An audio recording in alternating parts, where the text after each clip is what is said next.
После того, как канадский парламент провел исследование ситуации в уйгурском регионе и признал геноцидом действия Коммунистической партии Китая в отношении уйгуров, законодатели призвали правительство наложить санкции на китайских чиновников, замешанных в преступлениях против человечества.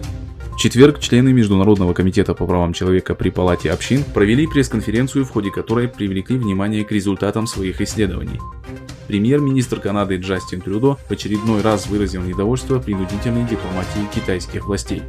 В среду Трюдо заявил, что несмотря на давление Китая по делу финансового директора Huawei Мэн Ванчжоу, Канада не уступит принудительной дипломатии Китая.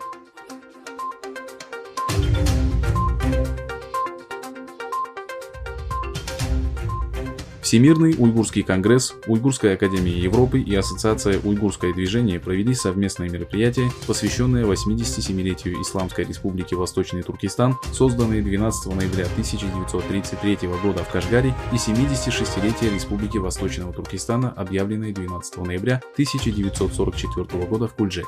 Организаторы мероприятия осветили причины распада республик и китайской оккупации. Представители неправительственных организаций вручили табличку благодарность редактору турецкого отдела Крымского информационного агентства Айдыну Ташу за его многолетние усилия в распространении новостей о Восточном Туркестане, Всемирном уйгурском конгрессе и Ассоциации уйгурского движения. С другой стороны, председатель Ассоциации уйгурское движение Рушан Аббас, вице-президент Всемирного уйгурского конгресса Аркин Акрам, а также Мамед Али Хафиз и Абдулхаким Идрис посетили директора отдела по связям с общественностью партии будущего Сельчука Оздага и директора по международным связям Умита Ярдыма.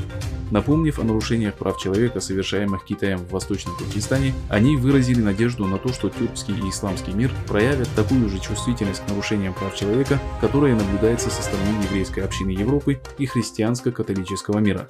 Они подчеркнули, что поддержка тюркского и исламского мира имеет огромное значение для Восточного Туркестана.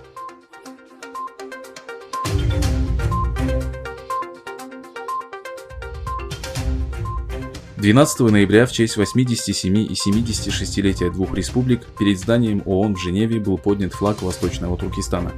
Кроме этого, после одобрения петиций уйгурских активистов и ассоциаций, у штаб-квартиры ООН в Нью-Йорке также был поднят флаг Восточного Туркестана. Активисты с флагами в руках организовали пресс-релиз у посольства Китая в Вашингтоне и перед мэрией Бостона. Мероприятия в честь восточно-туркестанских республик прошли в Канаде, Австралии, Германии, Турции, Японии, Швеции, Норвегии и Нидерландах.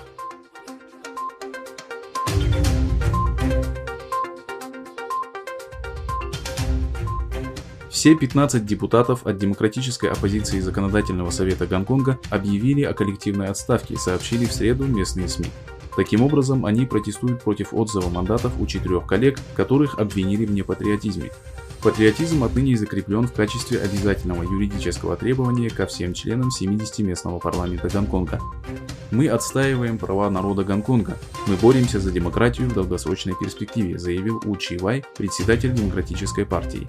И сегодня мы покидаем свои посты, потому что наши коллеги дисквалифицированы в результате действий центральной власти, которая ни перед чем не останавливается. Решение о дисквалификации было принято сразу после новой резолюции Постоянного комитета Всекитайского собрания народных представителей. Документ закрепляет патриотизм в качестве обязательного юридического требования ко всем членам Законодательного совета Гонконга и дает право отстранять несоответствующих этому критерию депутатов без судебного решения.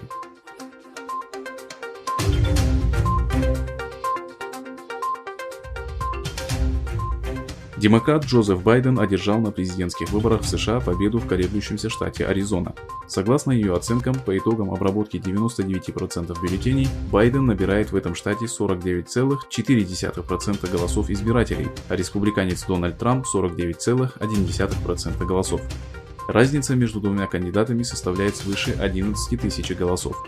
С аналогичным прогнозом выступили в четверг газеты New York Times, Washington Post, телекомпания NBC и другие американские СМИ.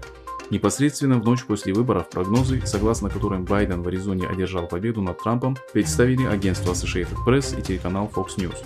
Многие другие авторитетные СМИ считали, что итоги голосования в этом штате не столь однозначны, хотя признавали, что Байден лидирует.